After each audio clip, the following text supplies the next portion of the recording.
Hey guys, welcome back to my channel. Thank you very much for joining me for this video, another requested one that involves multiplying polynomials. And polynomials basically are different terms joined together with different variables, and they can be combined through multiplication, addition, subtraction, and division.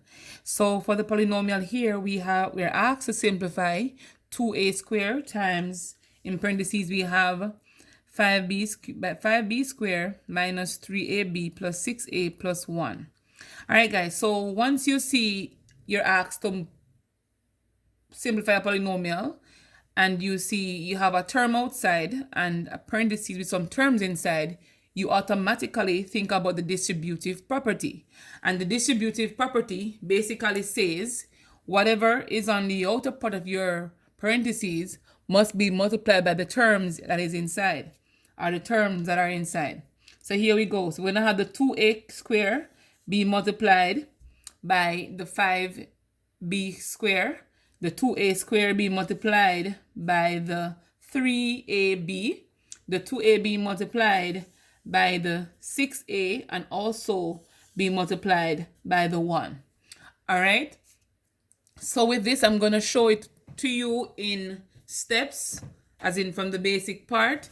And you know that once you're multiplying, you're going to be grouping the coefficients, which are the numbers that come before the letter, and you're going to be grouping the variables if they are of the same base. Okay, but once they're not at the same base, you basically join them once you're going to be multiplying. So let's go. So right here we have 2a squared times 5ab squared. What I'm going to be doing is to say 2 times 5 and a squared times b squared. All right, that's the first part. Let's go to the second term. So it's going to be plus 2. So we have the 2, so it's a positive 2 here. We're going to have 2 times a negative 3 times negative 3. We're going to have a to the second power times a times b. Okay, that's the second term with the number outside. Let's go to the next one. We're going to have a positive 2 times 6. So remember, we're grouping the coefficients first. Positive 2 times 6. And we're going to have a to the second power times a. And a by itself here means a to the first power. All right, so this is a thing that they should have known when doing this. The next term is saying 2 times 1, and we're going to have the a squared out here. All right, times a squared. So that's the basic part of it, guys. If not, if you're the more advanced stage, you would say 2 times 5 is 10. A squared times b squared is a squared b squared, because they cannot be simplified through exponents. You have to just join them, since as they have two different bases. And the bases are basically the a and the b. So here we have 10 a squared b squared. The second part here says 2 times a negative 3. That'll give us a negative 6. Now we have a squared, we have a to the first power, and we have b. So since as we have the a's here that have in a common base, we can go ahead and group the a's. So a to the second power times a to the first power. According to the laws of indices or the laws of exponents, we're going to keep the base, which is a. We're going to add the exponent. So it's 2 plus 1 to give you 3. Now the b is left on its own. We're going to have to write it back, since as we were multiplying. All right. Let's move to the next one. We have 2 times 6. So that's a positive 12. A to the second power times a to the first power. Right here, we're going to keep the base because the bases are the same. They're both a's. Now we're going to be adding the exponent, since as they are multiplying. So that's a to the third power. Next, we have 2 times 1. That's a positive 2. And we have the a squared, basically write it back. All right. So what I was mentioning to you guys here is that according to the laws of exponents, or some persons will say indices, if you're multiplying two terms and they have our two powers and they have the same base, you're going to keep the base. So the a's here represent the base, keep the base, and you're going to be adding the exponents. So that's basically what I did to combine the second term here and the third term. All right, so the a's combine the a's and I combine the a's here as well.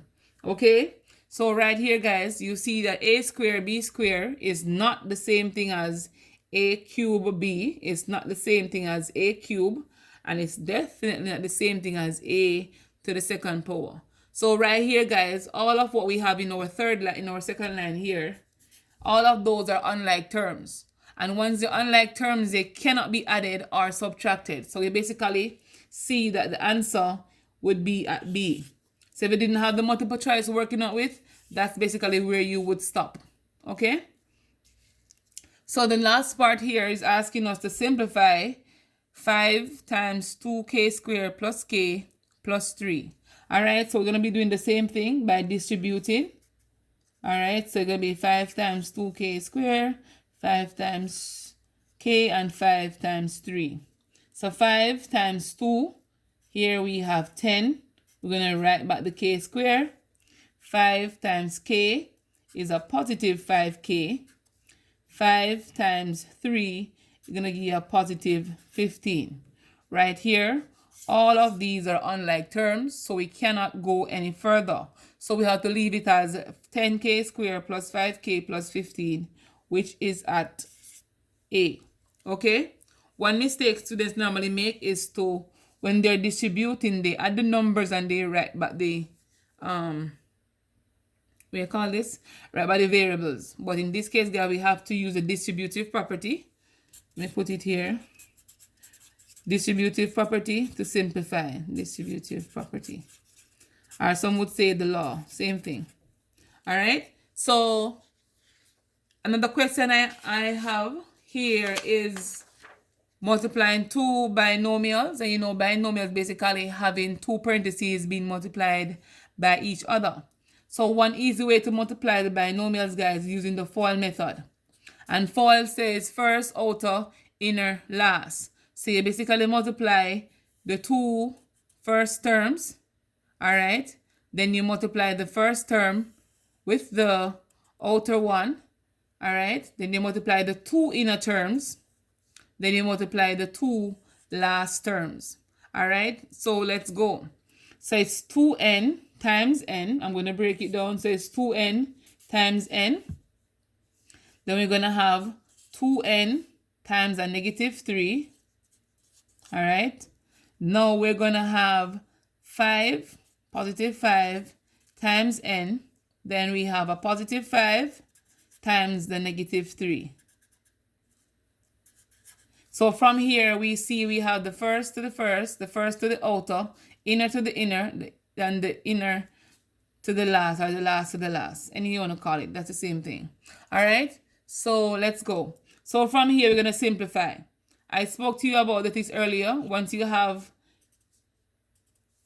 two powers multiplying by themselves, or two terms, or two bases that are the same, we're going to keep the base at the exponent. So right here, 2. So n times n is n squared. So keep the base. 1 plus 1 is 2.